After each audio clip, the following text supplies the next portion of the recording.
Hey guys, welcome to the channel and another video. Today I'm going to be watching Moonraker by Lewis Gilbert starring Sir Roger Moore. We're back to Bond after a while and I'm very excited to get back into the Bond universe.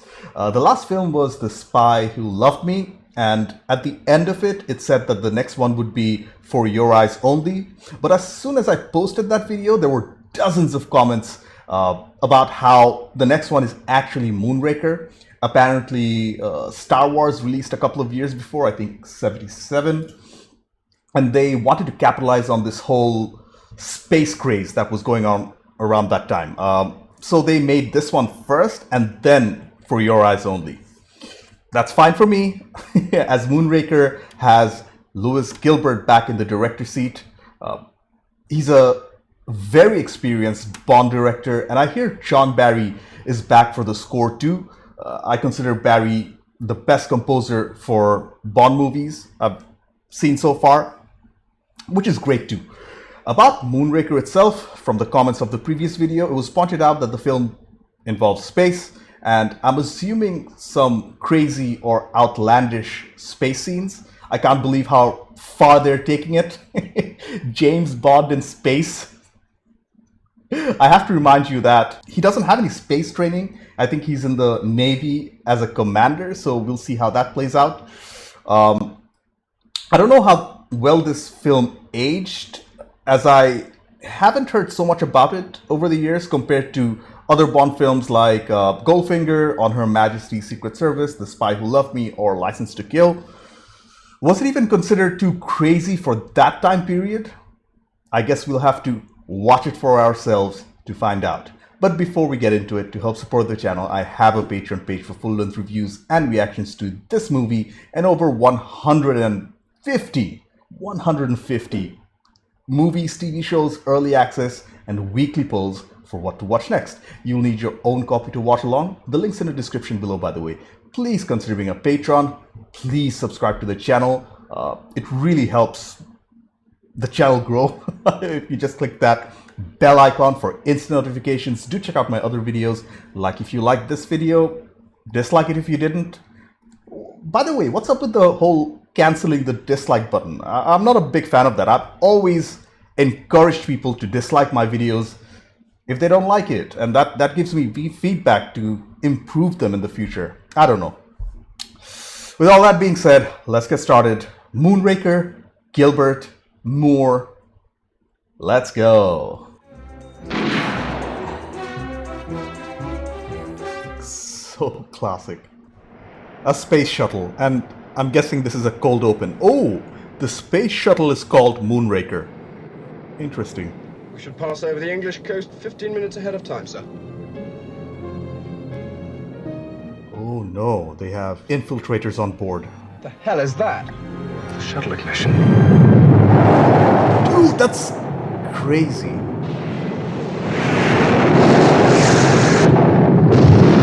The film starts with an explosion. I love explosions. Of course he is. He's on a private jet. I think I'm never going to fly with anyone else.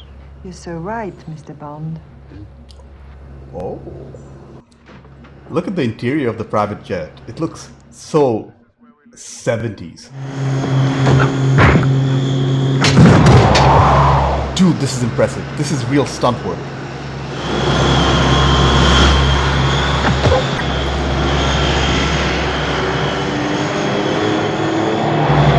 Jaws!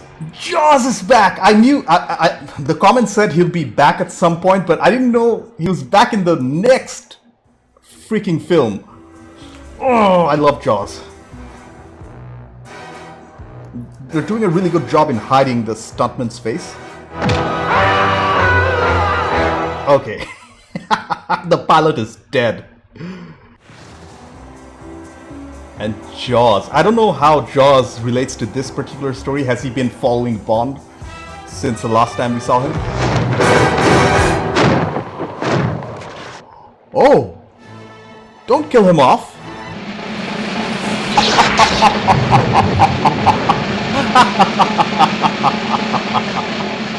He falls into the net which leads into the intro. I like it. Lois Maxwell and Bernard Lee return. Ken Adam? I thought Ken Adam was done. His name just made me so happy. Screenplay by Christopher Wood. He's also been involved in previous Bond movies. And Lewis Gilbert.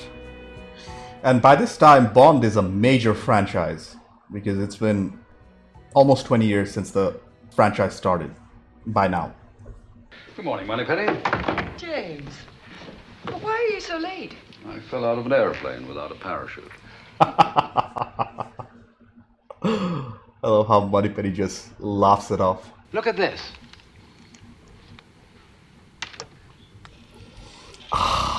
Gadgets. There's no sign of Moonraker. Not a trace. Are you suggesting the shuttle was hijacked in midair? That's for you to find out, 007. Then California must be the place to start. I agree. Don't make any mistakes, 007. I've got something for you. Strap it on your wrist. A wrist gun? Like this? The horse's ass. Welcome to California, Mr. Bond. You wouldn't have a Bond film without a helicopter. That's something I notice. That's where the Moonraker shuttle is made? I think it's a miniature. The Drax residence. Every stone brought from France. Wow. Cute, isn't it?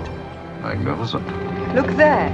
Those are the astronaut trainees. Ah. Mr. Drax is financing the entire training program out of his own pocket. Should have an eye for a good investment. Dude can't stop hitting on women for a second. He's so smooth and unrelenting. Steinway. That's an expensive piano worth a couple of $100,000 easily. How would Oscar Wilde have put it? To lose one aircraft may be regarded as a misfortune.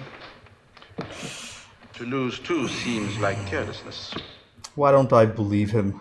And why do I think he's the main antagonist and he has something to do with it?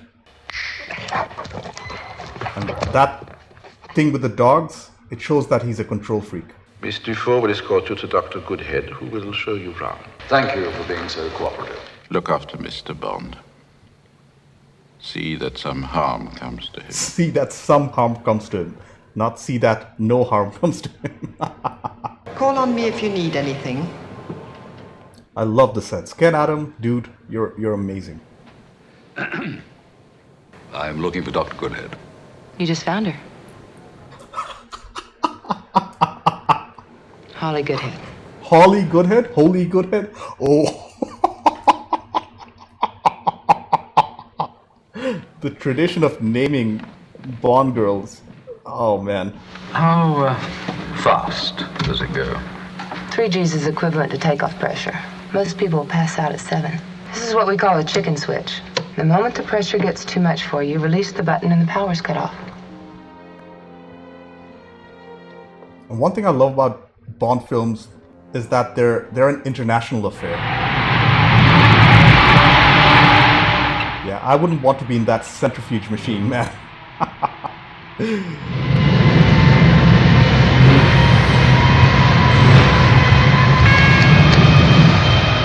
Oh, man.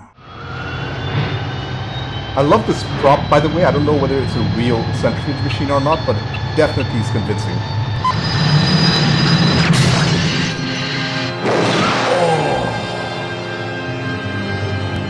I don't know how that worked, but I'll take it.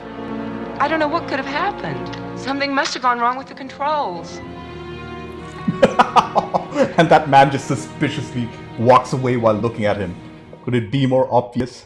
My mother gave me a list of things not to do on a first date. Yeah. It's after 9 p.m. Bond needs some action. They were working on something very secret, but everything's been moved. I wonder what his backstory is. He looks so out of place in that outfit. Finally, Bond with some good old-fashioned spy work. Oh no. What are you doing? Very creative stuff for 1979. Oh, look at the size of the camera. If I was a kid around that time, I would definitely want everything that man carries.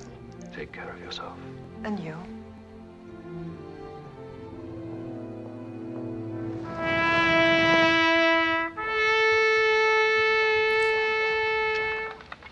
Come now. Those were the first 3 notes from 2001 A Space Odyssey. Intentionally. You missed Mr. Bond, did I? Well played. Showing Drax he's still one step ahead of him. You called for me, Mr. Drax? You showed him the safe. I didn't. I'm terminating your employment. You will leave immediately.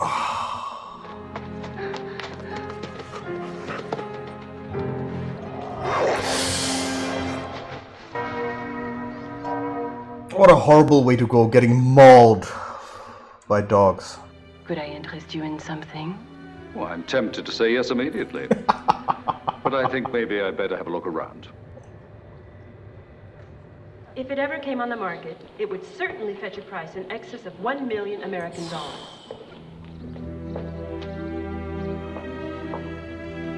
And I would have to say the cinematography and camera work has been very good so far. Dr. Goodhead. Indeed. I can only hope your presence here is a coincidence, Mr. Bond. May I ask what you're doing in Venice? I'm addressing a seminar of the European Space Commission.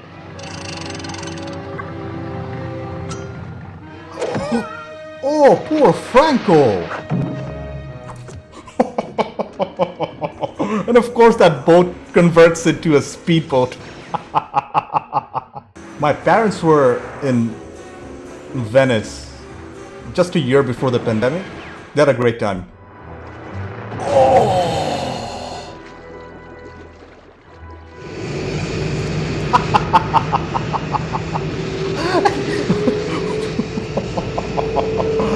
And it transforms into a hovercraft. I think running would be a better... Dude, I remember him! I remember that man from previous Bond films. What a creative escape. Even though it's impractical and, quite frankly, dumb, it was great to watch. Dude, I know this as well. It's from Close Encounters with the Third Kind. There were 2 references so far. Some sort of poison?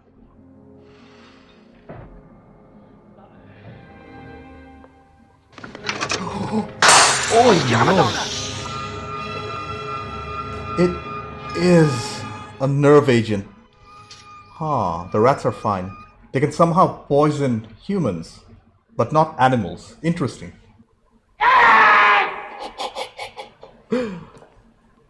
That jump scare worked on me.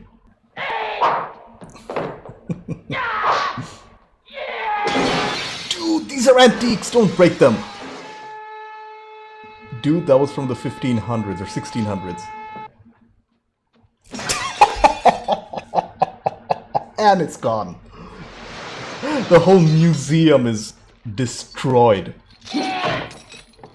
I'm just waiting for Jaws to make an appearance again. Oh no, it's coming. Awesome. I hope that was not a real Steinway. Play it again, Shan. Man, I wish I had access to a Steinway piano, just to see how they sound. What the hell are you doing here? Convalescing. Convalescing. Your friend Char just tried to kill me. Fairly deadly diary. Trifle overpowering your scent. She might be a secret agent too, judging by the amount of gadgets she has. Standard CIA equipment. CIA. Okay, that makes more sense. Could this possibly be the moment for us to pool our resources? It could have its compensations. I hope you know what you're doing, Bond. I played bridge with this fellow Drax. Gas masks. You can't afford to take any chances, Minister. Ooh, Drax is here. I apologize. I think you owe us an explanation. Your man should be taken off the assignment. Have Q do an analysis of this. So there was a laboratory. No, nothing serious. Now, regarding a replacement for Char, you have someone in mind? Oh, yes. Well, if you can get him, of course. I think they're talking about Jaws. And a Concorde! I don't believe we've seen a Concorde in a Bond film before. Oh, it's that girl that's been tailing him. Do you come with the suite? It depends who's renting it. Tell me, Manuela, do the initials C and W mean anything to you? C and W? Yes. Carlos and Wilmsburg. How do you kill 5 hours in Rio if you don't Sam? I think he's a sex addict. At least to some extent, right? Parades in Brazil, they're on a different level. And knowing Bond movies, they're actually on location.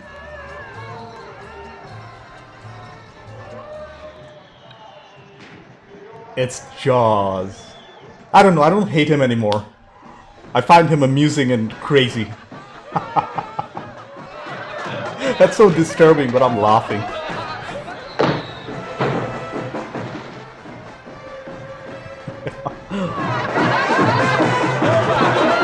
Did you find anything in there? Drax air freight. Do you know which airport they operate from? Yes, San Pietro. What's the point? Guess who it is? Haven't we met before somewhere? I still don't know if I trust you. I don't know if I trust you either. Okay, he's officially not human. And that takes superhuman strength.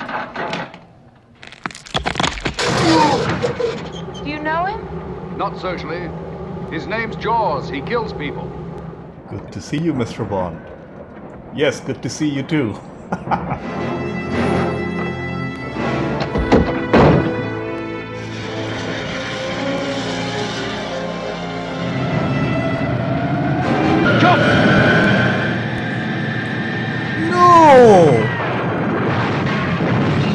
Actually, you know what? He'll be fine. We've seen him survive much worse. Not even a scratch, probably.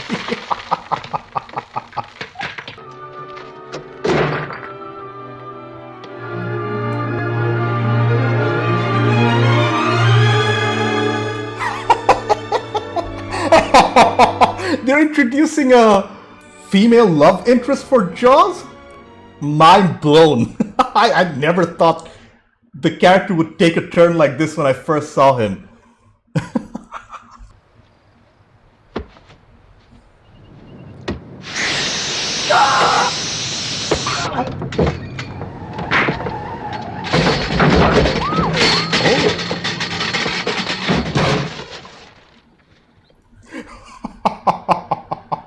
We'll take more care of you.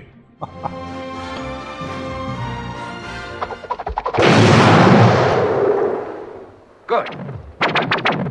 A laser gun. You know, you seem to be right, 007. Thank you. It's a highly toxic nerve gas that appears to have no effect on animals. Right, we've seen the effects on rats. I'm a big fan of mangrove forests. I live in a country with the largest mangrove forest in the world.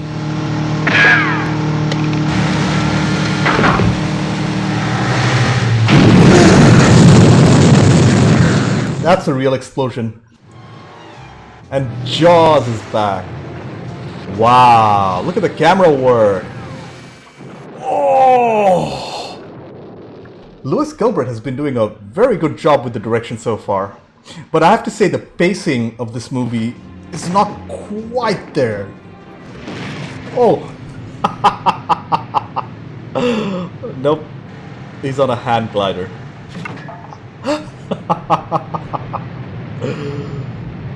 Again, I don't fear for Jaws' life at all. He'll be fine. I mean, you can tell that this is a set designed by Ken Adam. The rocks don't look as real, but putting that aside, oh, wow.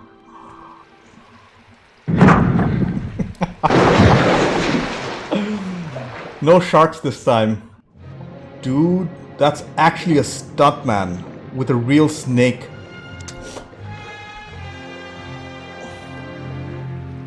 He's fine. Jaws is fine. Why did you break off the encounter with my pet python?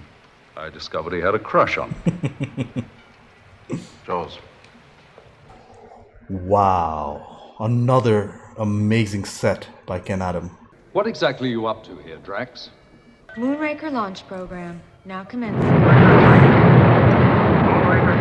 How many space shuttles do they have?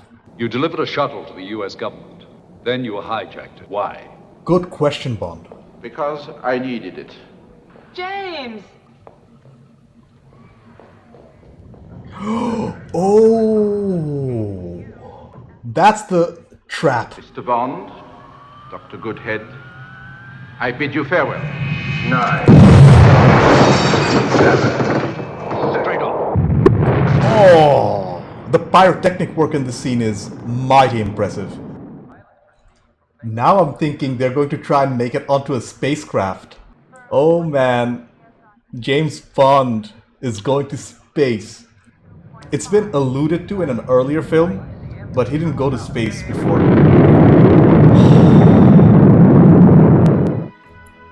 I like this. The animals went in 2 by 2. The animals went in 2 by 2. That's a Noah's Ark. There you go, that's a Noah's Ark reference. What's that?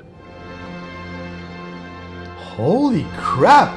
That's a space station! Hugo Drax There's no image on the radar scanner. built a secret space station? It doesn't get more outlandish than this. So nobody on Earth knows it's there. Right. And I can see the Star Wars inspiration. Gravity control. Oh, that's somewhat realistic. I appreciate that. They're really taking these films to another level. And Jaws is here with his girlfriend. Well, we created a new super race, a race of perfect physical specimens. You have been selected as its progenitors. Where do you suppose that radar jamming system is?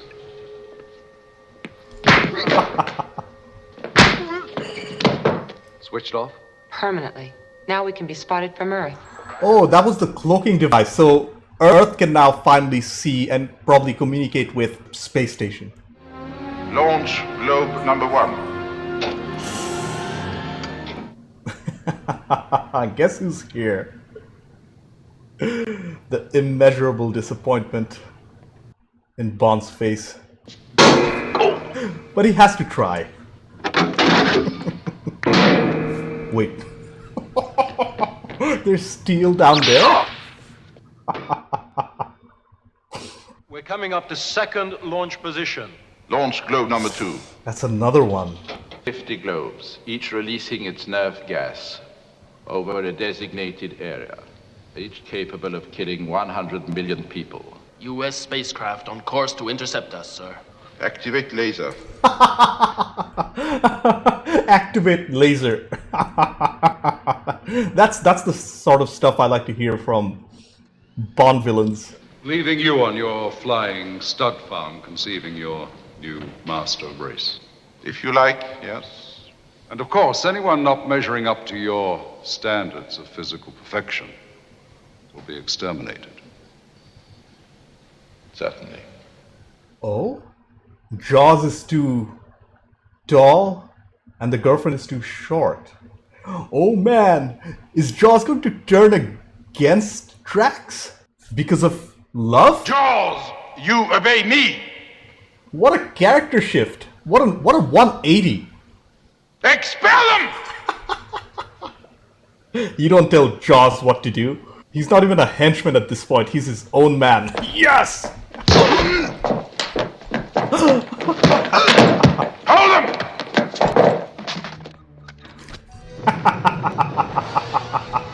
It stopped rotating. Everybody with those exaggerated hand movements. I have a question for the Americans in the audience. Is this what Space Force will eventually be? This is stupid, but I love it. Because it's stupid. It's awesome. Eric, got him! Take the first landing!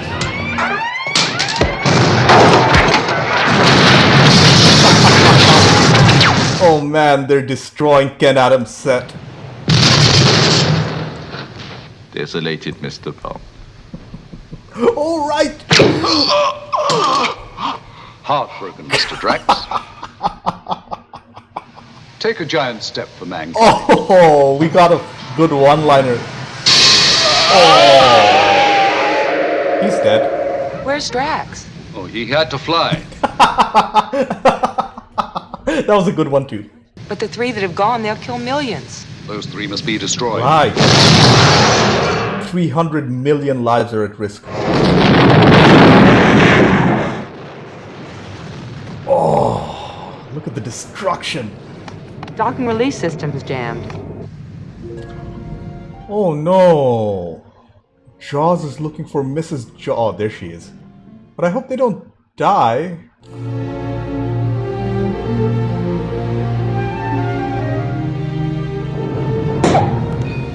Well, here's to us. He spoke! For the first time!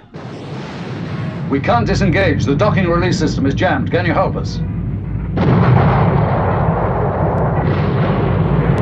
And his final act is actually helping Bond. What a turnaround for a character. We're free. Don't worry, they'll make it. It's only 100 miles to Earth. Oh, look at that satisfying explosion.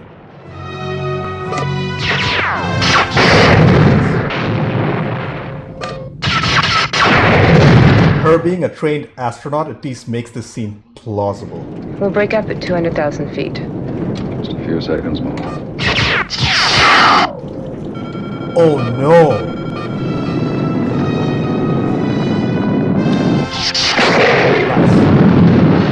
Scott reports picking up 2 survivors from the space station.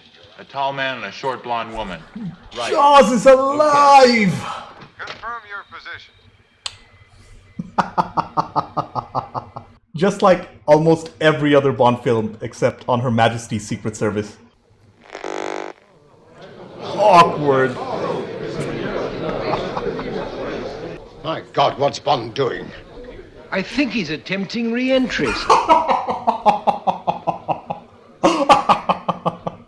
And he doesn't notice this camera right in front of him. Take me around the world one more time. Why not? Yeah, shot on location in Italy, Brazil, Guatemala, US, and outer space.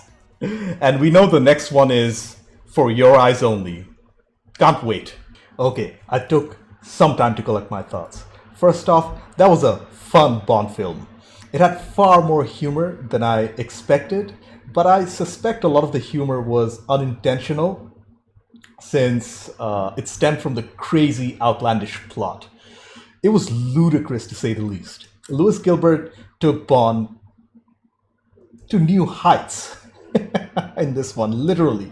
Bond is officially an astronaut now, or is he a space soldier? I don't know. The main weakness of the film had to be the crazy plot. Don't get me wrong, it was definitely entertaining, but even you have to admit that it wasn't grounded in reality at all, not one bit. The other weakness was the second act, in my opinion, which I felt dragged on for a little too long, with Bond chasing lead after lead. On the other hand, there was so much to love here too. From the gadgets, to the humor, to the space lasers, and my favorite thing in the entire world, Jaws. I loved Jaws in this film, even more than Hugo Drax, the main antagonist. The cinematography, props, sets, music, and action set pieces, they were very good too, especially the one in space, which was probably very difficult to achieve. Let's start with the directing by Lewis Gilbert and the screenplay by Christopher Wood. Both these men have made Bond films before, so they were quite familiar with the subject matter. Oh, and I know this film was based on an Ian Fleming novel of the same name, but I suspect much had been changed from that book, especially considering the fact that this film was almost a response to Star Wars and the space craze around that time. Those of you who've actually read the book, please let me know how much of the plot was changed for the movie. Now onto the film itself. Okay, is it only me, or was that the campiest Bond movie so far. It had everything you'd expect from a movie like this, from transforming vehicles to space lasers and world destruction. I would honestly say that the script for this film was not bad at all, though. I do think that the movie was a little ill-paced in the second act, which felt like it was longer than necessary, but that's forgivable, I guess. The movie had Bond go from California to Venice to Rio to finally to space to stop a supervillain who wanted to create his own master race, whatever that means, by destroying the world with poison from outer space nonetheless. He somehow made a city-sized space station without the knowledge leaking to the world, essentially. I think the logistics of that was the most unrealistic aspect of the movie for me. Like, they portrayed gravity fairly realistically, but making a small space station like the ISS, which is currently orbiting around the world, it took over a decade, over $100 billion, and the minds of the smartest engineers around the world. So by that logic, Drax must have been the richest person on Earth by far to have achieved that. Again, I don't mind that at all one bit. It was hilarious, and I feel like it's a fun thought experiment.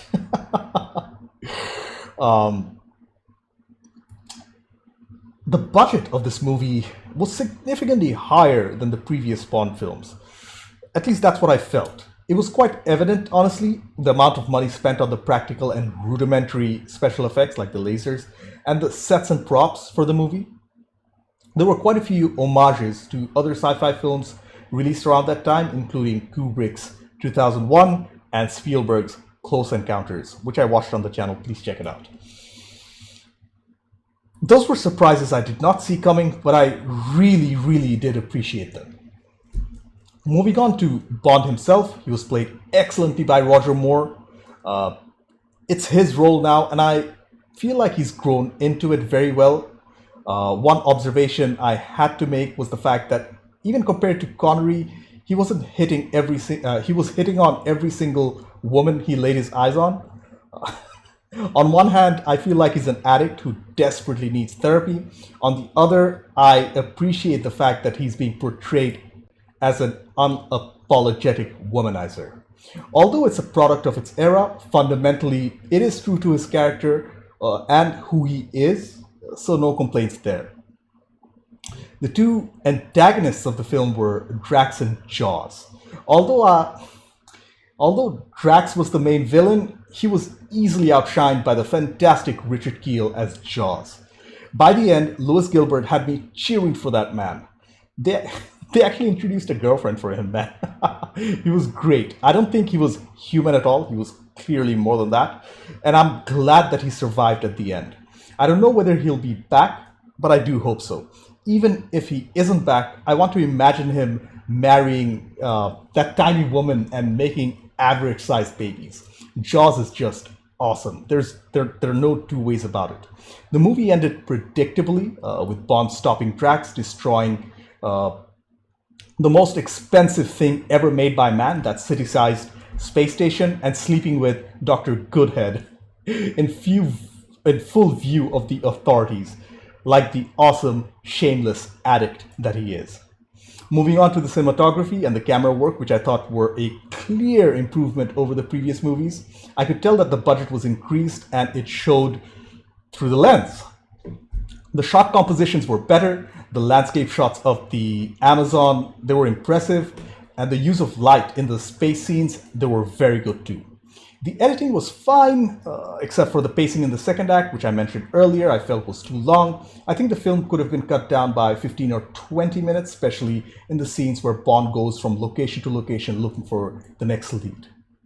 The music by John Barry was great, but I say that it was not his best in comparison with his other Bond films. What I do appreciate is the new compositions that were made for this movie. I also thought the main Bond theme was a little underutilized. We only get to hear it a couple of times, I think. But apart from that, the sound design was above average, I'd say. Especially the sounds of the space station exploding and the lasers, of course. The highlight of the film for me were the sets, props, and action set pieces. A lot of the credit naturally goes to Ken Adam, the legendary set designer. This was not his first rodeo, and the interiors of almost all his sets that were made immaculately with love and imagination. Special commendations for the interior of the space station and Drax's base in Rio. They were so well done. I'm going to miss Ken Adam when he's gone. I think this might have been his last movie. I didn't expect him here. The props were so well made too. Everything from the computers to the lasers to Bond's Seiko. A special mention goes out to that transforming boat that turned into a hovercraft. It was outlandish, impractical, genius, and stupid at the same time. I loved it. And that tourist that keeps appearing. I hope we get to see him again too. As I've mentioned the criticisms already, overall, Moonraker was the campiest, ludicrous, and most outlandish entry in the Bond franchise so far.